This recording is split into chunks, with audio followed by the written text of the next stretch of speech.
When I was a kid, I would often wander around the yard by myself, totally lost in my own imagination. I'd play imaginary games with friends too, of course, but I could entertain myself for hours with nothing but my own mind.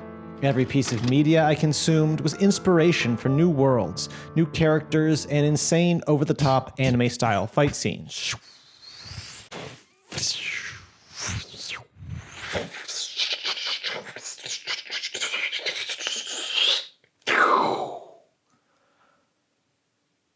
What kid didn't fantasize about those? Whenever I really liked something, my natural instinct was to try to create my own take on it. I was into drawing and writing stories. I've tried making levels or mods for existing video games, or even my own video games from scratch. At one point, I was obsessed with making awe-inspiring Flash animations like you'd see at the top of Newgrounds.com, if you're old enough to remember that. But none of it really went anywhere because I would inevitably dream up overly ambitious projects that I'd quickly get bored and frustrated with. Most of the time, my imagination was just too big to squeeze down into something actually doable, especially for a kid. I did publish a mildly successful, although very unoriginal, webcomic during my early teens, but maybe that's a story for another day. Anyway, as we get older and gain perspective, we do tend to become more realistic in setting goals and starting projects we actually have a real shot of achieving, at least in theory. I never really liked cameras. Growing up, I couldn't figure out how to smile for them without making it look forced and awkward. My parents never owned a camcorder, so there aren't any childhood videos of me blowing out candles or whatever. And not growing up in the era of smartphones, it never really occurred to me that filming myself could be a form of creative expression. During one of my college art classes, we were required to attend a presentation on how to use a DSLR so that we could learn to photograph our artwork in high quality. And this event may have single-handedly ensured that I didn't so much as pick up a DSLR until over 10 years later. From what I remember, it was an extremely boring presentation, rapidly going over all the various buttons and settings on the camera, as well as associated concepts about photography, like ISO, aperture, f-stop, which is sort of just another word for aperture, shutter speed, exposure, etc. Now, I may have just partied a little too hard the night before, but needless to say, this did not really land for me, and instead kind of created in me an irrational fear of digital photography. But as you can see, I have, for the most part, conquered my fear. I even sort of understand what this thing means. But I still kind of don't like cameras. In one sense, a camera, or really any artistic medium you use, is more of an obstacle to imagination than a tool for unlocking it. Well, actually it's both, but I'll get back to that. If you want to film something, you not only need to operate the camera correctly in order to capture the scene in the way that you want, you also need the actual physical scene in order to film it. If you want to film Tom Cruise driving a motorcycle off a cliff, you'll probably need the millions of dollars that come with Hollywood budgets. And if you decide you'd rather take a stab at making the whole thing, say, a hand-drawn animation instead, you'll quickly find out the amount of time and skill that takes can be just as soul-crushing in its own way. There's a reason why I eventually gave up on that kind of animation entirely. So now you might be thinking, oh, I get it. It's not that you literally don't like cameras. You're using a camera as a metaphor for the realization that to be a creative person is to accept the hard work that comes with turning dreams into reality. The camera is simply the imperfect gateway that we need to squeeze our imagination through.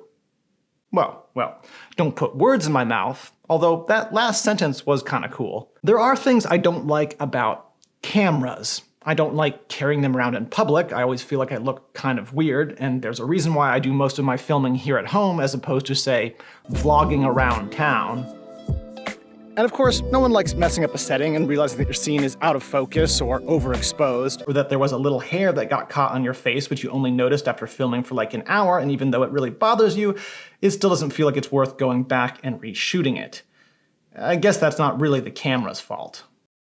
I'm tempted to say I don't like being on camera because talking to a camera or trying to act normal while being filmed always feels a little weird, but at the same time it's really just a skill that takes practice, and the more I do it, the more I find I actually kind of enjoy it. And while I'm certainly no Ryan Gosling, I'm at least better than where I started from.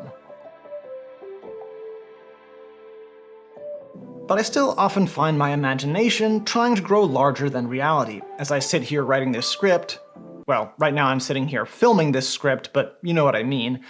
I'm also imagining all the different visuals I could use to tell this story, and there's a version of this video that's so elaborate it would take me months to create.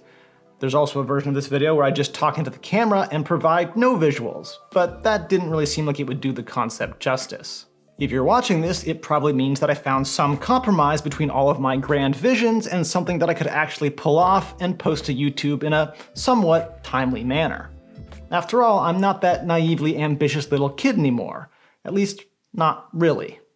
I am proud of the amount of YouTube videos I've managed to upload so far. When I started this channel, I set myself a goal that I would always finish the videos I start and post them, even if the end result wasn't quite as good as I hoped it would be. And despite a few setbacks, I've mostly succeeded in that. And overall, I'm quite happy with the direction of this channel.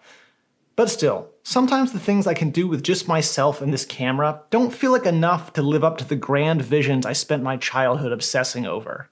When I played Final Fantasy VII, I wanted nothing more than to create a video game as stunning as it was. When I read His Dark Materials, I wanted nothing more than to weave together a fantasy world as intricate and beautiful as that one. And maybe that's just the way it is when you're young and feel like there are endless possibilities. I certainly don't feel quite that same yearning as an adult, but there is some part of it that'll always be there. The desire to create something that, for a lack of a better word, is truly epic. Now at this point you might be thinking, hey, why not just become a writer? Then the only real limit on your imagination is what you can describe on the page, and you can create as many stunning worlds and heroic characters as you can possibly dream of. Sure, I've thought about that, and just to be clear, I do believe that I have the next great American novel rattling around my head somewhere. I just haven't found the time to sit down and write it yet. Then again, I am a very visual person, and I like telling stories with images. And as hard as it is to try and make it on YouTube, the idea of shopping around a manuscript and trying to get a publisher to notice me sounds a lot harder. And you might say, okay, why not just use AI? Then you can imagine anything you want and simply type it into a little prompt and let the computer do the work for you. Well, let's just not go there. It's not the same. At least, not yet. And you might say, okay, well, why not just become such an insanely successful YouTuber that you have a high enough budget to make any kind of crazy video you can possibly dream up? And I know, I'm working on it, but these things take time. I think we're getting a little bit sidetracked. Remember when I said that the medium you use is both an obstacle to your imagination as well as a tool for unlocking it? It's okay if you don't. I barely remembered myself to put this back into the script. I think another way to phrase this idea is creativity thrives on constraints. And being constrained to making YouTube videos by yourself forces you to be creative within the bounds of what you can pull off. Having access to a Hollywood-sized budget does sound nice, but it could also be very intimidating and creatively paralyzing. And the tool you choose to create your art with is itself a kind of constraint. The way light interacts with a camera lens and sensor is different than how it interacts with the human eye, and as nice as it sounds to be able to simply capture things exactly as your eyes see them, working with your tool to produce the desired effect is a big part of the creative process. And every medium is different. The way a pencil touches the paper is different than the way a marker does. A script that's meant to be read out loud on YouTube is different than, say, a Substack essay you read online, and less filled with fringe, edgy political takes. No, never mind, they both have those. But I think the biggest constraint is ultimately what you choose to focus on. For some people, choosing what to focus on is obvious. If all you've ever wanted to be is a rock star, then by and large, most of your creative endeavors have probably been trying to become a rock star. I wanted to be a rock star at one point. If you're like me and have dabbled in a lot of different types of artistic pursuits, it can be tempting to wish you had been solely focused on one thing so that you could be really good at that one thing. But I don't really worry about that as much anymore because I really do think different types of creative expression tend to overlap and ultimately complement each other. I mean, just look at how many things come after the word "is" on Donald Glover's Wikipedia page. Maybe I'll get there someday. If you can relate to any part of this video, I think my one piece of advice would be try to find a way to hold yourself accountable to finishing things that you start. It could be the upload schedule for your online comic. Again, don't ask. Or simply a class assignment deadline, or the desire to finish writing a song so that you and your band can perform it together. I've written a decent amount of songs over the course of my life, but I also have tons of little lyrical fragments, jotted down chord progressions, and incomplete audio recordings on my phone. All pieces of songs that will never be finished. Some of them potentially good. Some of them potentially great. The time in my life where I probably finished writing the most songs was when I was in a band, because I felt an accountability to my bandmates to deliver new material and finish the material we were already working on. Of course, throwing away and revising ideas is also an important part of the creative process, but in my experience, it's a lot easier to end up giving up on too many ideas than it is to end up finishing too many projects. It's been said a million times, but the idea is the easy part. Making stuff is hard, but it's also so incredibly worth it, because the only way to keep the endless longing of an overwhelming imagination at bay is to keep doing it.